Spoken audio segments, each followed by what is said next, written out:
আমরা সংযুক্ত আরব আমিরাত বিএনপির সহ প্রত্যেক স্টেট কমিটির দুবাই সহ আজকে আমরা অনলাইনের মাধ্যমে বাংলাদেশ জাতীয়তাবাদী দলের সদস্য ফরম গ্রহণ করলাম। এর মাধ্যমে বাংলাদেশ জাতীয়তাবাদী দল বহির্বিশ্বে দ্বারা আমরা এত বছর ধরে কাজ করছি সেটার স্বীকৃতি দেওয়ার জন্য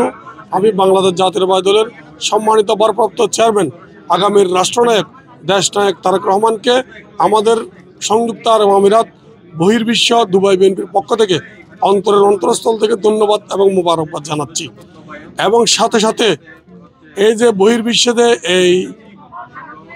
ভোটার এই কার্যক্রম শুরু করেছেন, আমরা সেই ভোটার কার্যক্রমকে ইনশাল্লাহ সেটার জন্য আমি বাংলাদেশ জাতীয়তাবাদী দলের সেটা প্রথম দাবি ছিল, তার জন্য আমি সংযুক্ত আরব আমিরাত বিএনপি এবং দুবাই বিএনপির পক্ষ থেকে ধন্যবাদ জানাচ্ছি। ইনশাল্লাহ বহির্বিশ্বে যদি সংযুক্ত আরব আমিরাত বিএনপি যদি ভোট দেওয়ার যদি সুযোগ এবার সৃষ্টি হয়েছে, আমরা আশা করব এই সংযুক্ত আরব আমিরাত থেকে কমপক্ষে 6 থেকে 7 লাখ দানের শীষের ভোট সংগ্রহ হবে ইনশাল্লাহ।